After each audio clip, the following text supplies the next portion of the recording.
close your eyes if you feel comfortable and enter into prayer with me.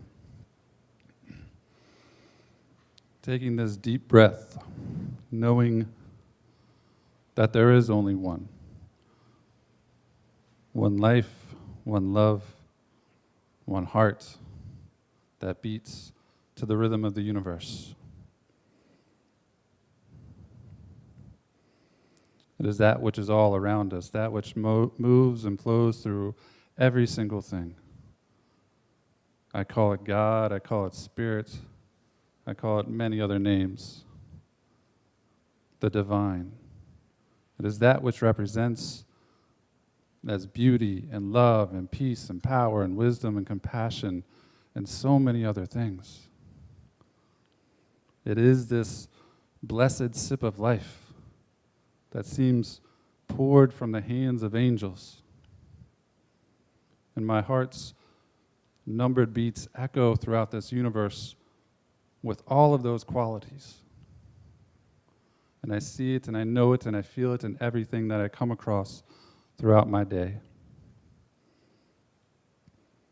It is in the sacred passage of the salmon returning to these Salish seas, to the fresh waters, the September rise of the chanterelles, those golden offerings of the divine, and the meandering migration of the monarchs, intentional down this western corridor.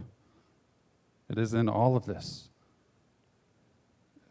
There's not a spot that this divine presence is not. And as such, I too am of it. I am this representation of God in my physical body. There's nothing that I need to do to seek it out anywhere else. It is mine to know, mine to embody all of those qualities. And as this is the truth of me, this is the truth of each of my neighbors here today as well, whether they're in person or online joining us. It is their divine birthright to know those qualities, to know that they are the divine, that they are representing God throughout their day in each and every action.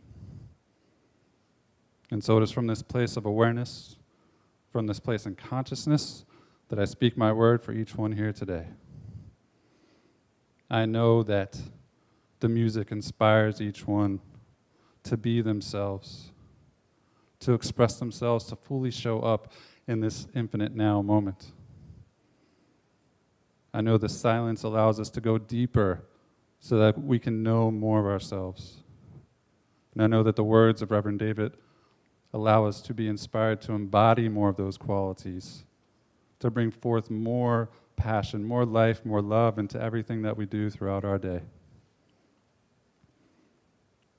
And I am forever grateful for this time spent in communion with God, spent in communion with one another. And I'm grateful for the law that always responds in the affirmative, always saying yes to whatever we give to it. And so I release this word into that law, knowing that it is done, knowing that it is so, that it is acted upon with mathematical and mechanical precision. And I simply say, and so it is. Please join me in 2 minutes of silence.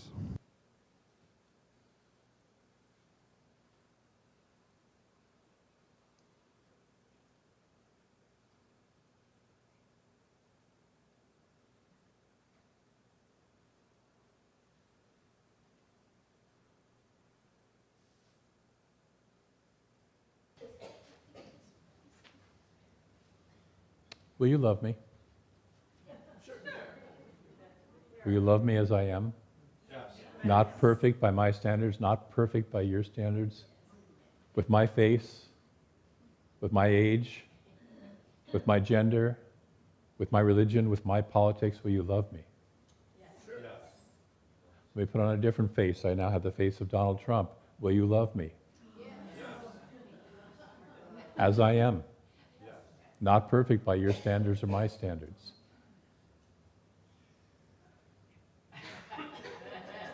Will you love me? Perhaps I have the face of Joe Biden or Barack Obama.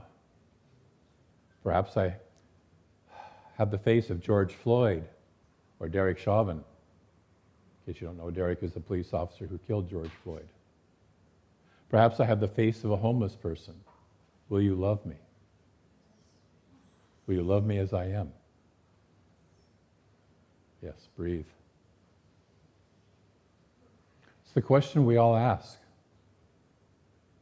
We all ask each other, will you love me? Will you love me as I am? Our talk today is love your neighbor. Can I love you even if you don't love me? And that phrase, love your neighbor, comes from an answer that this teacher Jesus gave to a question that was posed to him. And when we speak of Jesus, just in case you're a little newer to this center, we don't stick Jesus up on a pedestal and worship. We say, what's the example? What can we learn from this person? The same as we would with the Buddha, the same as we would with Lao Tzu, who wrote the Tao Te Ching. What can I learn from this? The same with any good spiritual leader. What can I learn from this person? So it's helpful to understand the context in which this question was posed to Jesus and which he gave this answer. I always love whenever anybody takes a little section of the Bible and throws it out as a quote. It's like, what did they say just before that and what did they say just after that? What was happening around that? And so I wanted to do this. And so I looked at the Gospel of Mark for this. Mark is the oldest, the earliest of the Gospels in terms of the timeline, and is generally considered to be kind of the purest, the less embellished. You know, Matthew started embellishing, Luke really embellished, and then John just sort of made shit up. That was the words of my Bible teacher, by the way, in ministerial school. Called him the most creative of the gospel writers. Yeah. So Jesus, and by the way, I love John. It's a mystical gospel, but it's not supposed to be taken accurately. It's a mystical gospel. Anyway, so Jesus is this relatively young rebel. You know, he's only like 30, who's teaching this kind of different perspective on Judaism than what was taught in his time. And he's being challenged by the local religious leaders, who are known as the Sadducees. I don't know how you pronounce that. What? She says Sadducees. Sadducees. I've never heard of Sadducees. Sadducees. There's either Sadducees or Pharisees, but there's no Sadducees. Anyway, that much I do know. And the Sadducees, unlike the Pharisees, the Sadducees went to the written Torah. They believed in the written word of God. The Pharisees believed in the oral tradition. The Sadducees didn't believe in life after death. The Pharisees did. So these are kind of two schools of thought that were going on in Israel, in Judea at that time. And so they've asked him this kind of testing question. In case you haven't noticed, Jesus gets asked testing questions a lot in these gospel stories. And I always love it because there's a tradition, whether it's whether it's Greek philosophy, whether it's in Taoism. In Taoism, every once in a while you get this Lao Tzu, who wrote the Tao Te Ching, and Confucius, who has a different school of philosophy, were walking along talking, and they're having a conversation in which they're comparing their philosophies. Well, the truth is they lived a couple hundred years apart from each other. There was no way they ever walked and talked, right? And so, but it's a wonderful way to put this teaching versus what I'm teaching. Here's the normal, here's what I'm saying instead. And so these Sadducees have asked him this question. And when Jesus answers the testing question of the Sadducees, it said that a scribe, and in that time, a scribe was one who was literate, which was very unusual. They could read and they could write. And their primary responsibility was writing the Torah, copies of the Torah, the law. I'm sure they were engaged in writing other things such as, agreements and things, but that was their primary function. So a scribe is somebody who's got a little more education than the rest, and therefore we kind of assume is a little more intelligent than kind of the basic, man on the street. Did they have streets? Yeah, and of that time.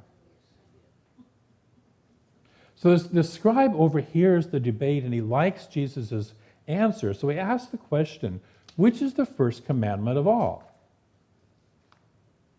Now, to understand the cultural conditioning of the people of this time, it's important to understand that keeping all the laws was the way of their idea, the way of how to please their idea of God, who they thought God was, which is a person that needed all of the rules kept.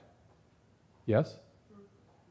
And if we all kept all the rules, we would be the chosen people of God. That was the covenant that supposedly was made.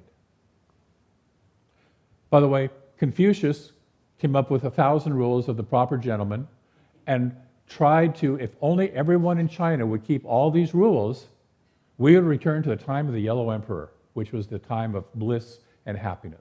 Okay, so this is an idea, this is a cultural idea. Many cultures do this. I just wanted to point that out. This is not unique to Judaism. But it was their way to please God, which would also personally result in health, prosperity, long life, and all the goodies, right?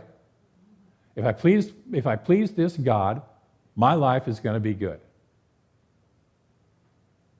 Yes? But they also recognize that following all of Mosaic law or Levitical law was really challenging, because there's not only the 10 commandments, there's 600 commandments if you go all the way through all of the law. 613 according to certain authorities. And it was a challenging task. So the scribe is looking for, boil it down for me. What's the one thing I really need to do to follow to make it right? How can I get the good stuff without the maze of all this Levitical law, which most people weren't keeping all of it anyways? You know what, as an aside, that there's that story of the woman caught in the act of adultery, and the group brings her to Jesus, and kind of like, what are you going to do with her? And it's one of those, I'm going to put you over a barrel question, because he's teaching love for everybody. So if he says stone her, he's not practicing love. But if he says don't stone her, then he's violating the law. So what are you going to do with that? So what does he do to them? He turns it around. He says, let him without sin cast the first stone, right? And then it says he started writing in the sand. Now, modern day preachers will tell you that Jesus was banging into his microphone, which he didn't have, but was psychic. And he looked around at every person and knew every sin they ever wrote. The truth is, the passage, if you really read it, doesn't say what he wrote in the sand. It just says he picked up a stick and started writing in the sand. My speculation, I might as well speculate. Is it okay if I speculate? Sure. Was he started writing down the laws of Leviticus, particularly the ones that weren't being followed in his day. Because the whole, stone her to death for adultery is one of the Levitical laws. And it's like every single person who wasn't following everything, pretty soon it sits there and goes, oh, that one, yeah, I'm not doing that one. Okay, I got to walk away. To where pretty soon there's nobody left. So all these laws of Leviticus, and he's trying to find which is the sincerely find which is the one, what's the one that makes sense? What's the most important one? And so Jesus gives an interesting and perhaps unexpected answer. He says, the first of all commandments is, hear, O Israel, the Lord our God is one Lord, and you must love the Lord your God with all your heart, and with all your soul, and with all your mind, and with all your might. This is the first commandment. And then he throws a little twist in there. He says, and the second, wait, I just asked for one. What's the second? The second is like to it. You must love your neighbor as yourself. There is no other commandment greater than these. Now it's interesting because that is a summary of the 10 Commandments. The first 3 are, how's my relationship with God? And the next 7 are, how's my relationship with everybody else? Don't lie to them, don't kill them, don't cheat on them, don't screw their wives, husbands, whatever. Don't even covet their stuff. So let's unpack this. So first, Jesus reminds them of the oneness He reminds them to not be worshiping the false gods of money and power and all that stuff that by that time, especially the Sadducees, were worshiping instead of putting God first. The first part of his answer aligns perfectly with where he also says, seek ye first the kingdom of God. And then all else will take care of itself. Everything else will take care of itself. And it's important to understand that this isn't seek first the vending machine of God, that if you just punch the button right, you'll get your goodies. Breathe. I've seen people in religious science do the same thing.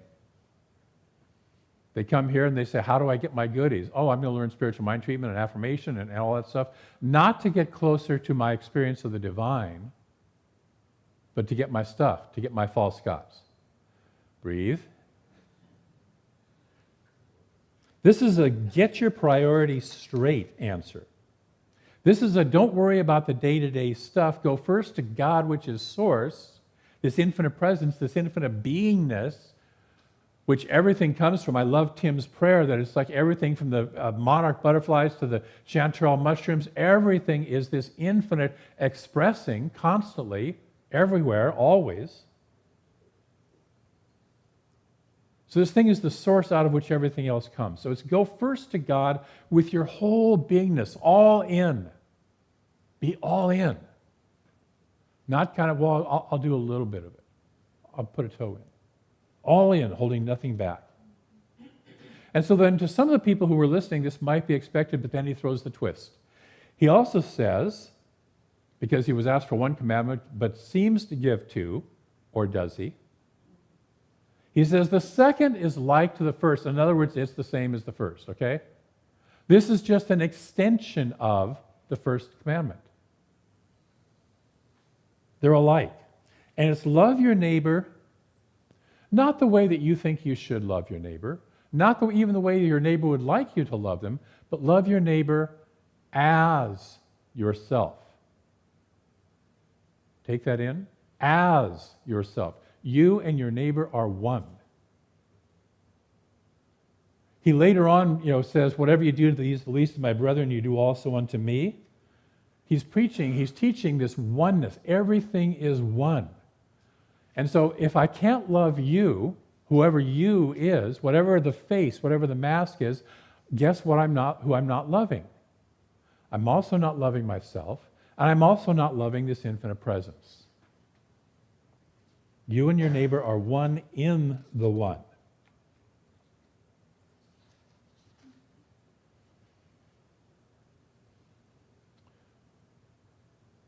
The scribe, by the way, replies that the answer was the truth.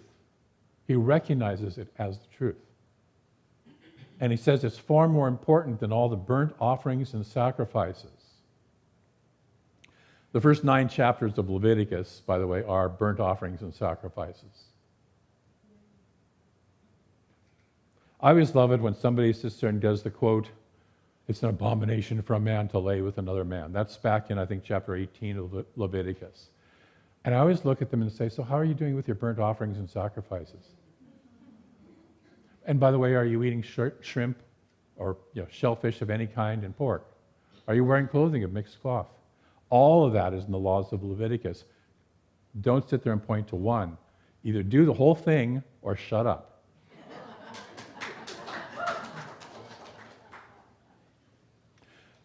So he loves this answer that Jesus gives, and Jesus responds, you are not far from the kingdom of God. Meaning you are not far from enlightenment. You are piercing the veil. You're getting it. You're understanding it. That's what we try to do here, is to pierce that veil, to get closer to the kingdom of God, which isn't something up in the sky when we die, but is that heart space that we move into when we have clear understanding. So we're called to love our neighbor with all our heart, all our soul, all our mind, and all our might. What might that look like? What might that mean? Take a breath. The Greeks, and much of the New Testament, by the way, was either written in Greek or translated first into Greek. The Greeks had 8 words for love. Sort of like the Eskimos, the native peoples of the north have, a whole lot of words for sun, right? No, it's not sun. What is it? It's snow. Probably the local tribes around here had a whole lot of words for rain. But they had 8 words for love. They ranged from agape, which is the unconditional altruistic love, to amorous or erotic love, to family love, to love of friends, to playful love, all sorts of things, all sorts of ways of being affectionate with each other. And all of these are good, but today we're going to talk about the agape, the unconditional love. See, it can be difficult to experience some of the forms of love with everybody. We probably don't really want to be running around experiencing erotic love with everybody, yes? Yeah. And it's challenging sometimes when we really don't like a person and what they do in the world.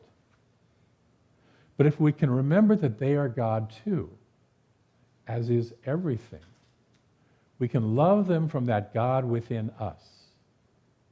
We can love them from that place where we are love. We are not looking for their love. We're not looking for them to meet our set of expectations and then we'll love you. We love from I am love, loving. We love from seeing through the mask of their wounded, unskilled behavior, the divine essence that they are. And some people make that difficult, don't they? But we're called, I love the song, we're called to be that love. We're called to be that love. To stand in that truth, no matter the circumstances. The Taoist teacher Zhuangzi, who is the second most famous teacher after Lao Tzu, said, the perfect, and he writes this as, or it's translated at least as man, so I'm just going to do this, I'm sorry for, but it should be everybody. The perfect man is spirit-like. Great lakes might be boiling about him, and he would not feel their heat. The Ho and the Han, which are great rivers in China, the Ho and the Han might be frozen up, and he would not feel the cold. The hurrying thunderbolts might split the mountains, and the winds shake the ocean without being able to make him afraid. When we stand in this truth of love, that I am love, it's not the circumstances around us that dictate how we feel. We stand grounded in that. Ernest Holmes tells us that the truth, love, is non-combative. It is sure of itself, but never argumentative. I don't have to get in a fight to get my way to love.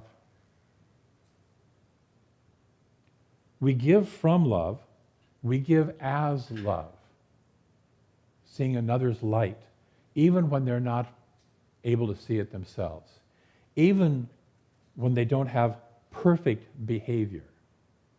We still hold them in love. Now, it does not mean we have to agree with everything they do.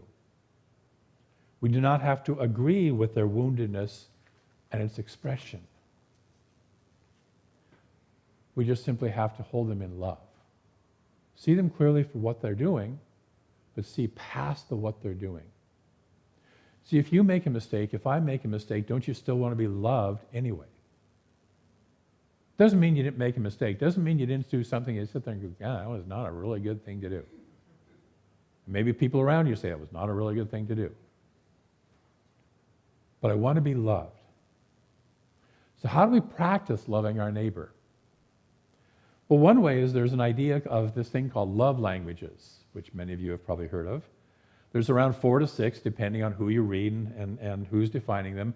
And the main thing is not to get lost in how many there are or even what they are necessarily, but in the idea that the way that I like to be loved may not be the way that you like to be loved.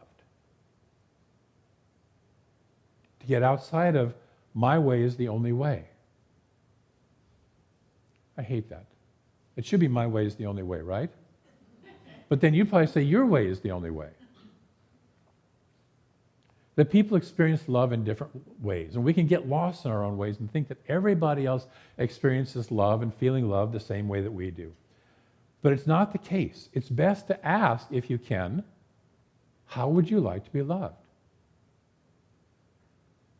We can't do that with everybody, but with those closer to us, how would you like to be loved?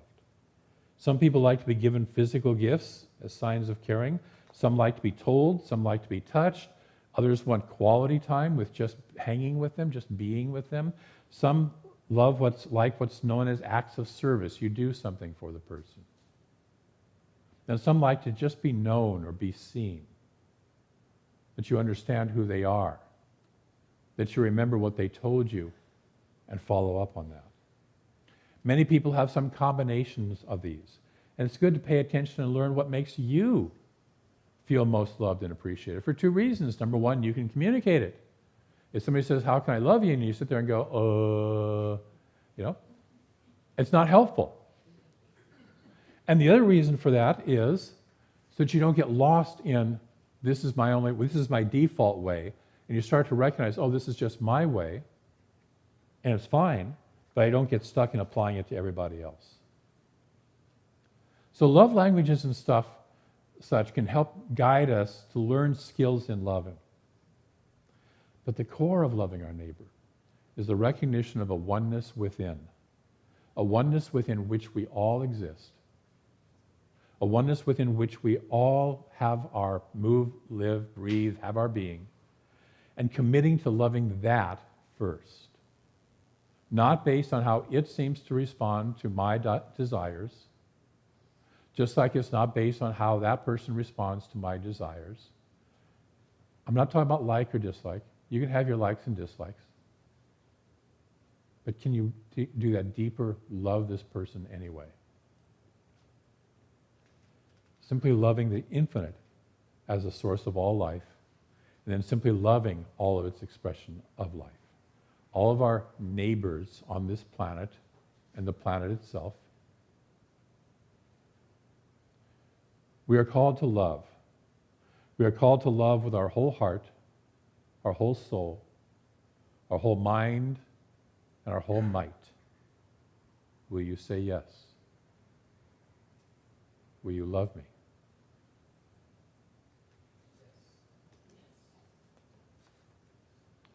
This week, 3 spiritual practices to help to embody that. Number 1, commit. You notice that word commit. To considering a person you find difficult to love, or is thinking about them, bringing them to mind, and asking Spirit to love that person through you. To let that love that is the love of Spirit and that is your nature, because you are love in form, to flow more freely. That's the first one. Bring somebody to mind that you find difficult to love and just simply ask Spirit to let love flow more freely. You don't have to go have lunch with them, okay? But just be willing to find that place within you that has blocked the flow of love and let it open up a little bit. That's the first practice. Secondly, become aware of your love language. You can look up these love languages on the internet and find them. There's 5 or 6, like I said. Become familiar with what works for you and share that with another person. And then third, take a mantra to contemplate. And this mantra is, Lord, make me an instrument of your love. And sit with that this week and see what it does with you. Are you willing to play with those 3 practices this week? Consider a person you might find difficult to love and just be willing to let love flow more freely. Again, I'm not asking you to do anything. Just be a place where in your conscience you let it flow more freely. Become aware of your love language and take that mantra, Lord, make me an instrument of your love. Trust me, it'll shift things for you. I'm going to close with a quote. It's a fairly extensive quote if you guys want to just still take a break for a little while. Put your feet up, have a cup of coffee. This is from Ernest Holmes. In the Science of Mind textbook, for those of you who are familiar with it, towards the back, there's a whole bunch of where he takes the teachings of the New Testament and comments on them. Kind of goes deeper with them. So this is his thing about the two great commandments. The two great commandments are to love God and our fellow people. On these hang all the law and the prophets. Love is a complete unity with life. You want a definition? Love is a complete unity with life. And we cannot enter this state unless we are in unity with all that lives, for all life is one. To love God alone is not enough, for this would exclude our fellow people. To love our fellow people alone is not sufficient, for this would be too limited a concept of God. When we realize that God and people are one, not two, we shall love both. We shall love people as an expression of God and God as the life principle in all. From this teaching, we are not to suppose that we are to love that in each other which does not savor the right. I think I copied that wrong. We are to love the right alone. We're not to love that which is out of alignment. We're to love the rightness of them. We're to love God in each other, forgetting all else. But would this compel us to accept from people that which is not good? Of course not. It is not necessary for one to make a doormat of themselves in proving that God is love. For this would be like suffering for righteousness' sake, which is always a mistake. So we're here to love and see past the mask, past the stuff, past the junk, to that divine being within. And trust me, and I've used this in one-on-one relationships, it shifts things. If just one person will do that, it shifts things. So that's our work for this week. We have an affirmation, and now you guys can get off your coffee break. I'm sorry. We have an affirmation. Say this with me. I love every being as a divine expression of God. Now, with all your heart, with all your soul, with all your mind, and with all your might, say it again. I love every being as a divine expression of God. So it is.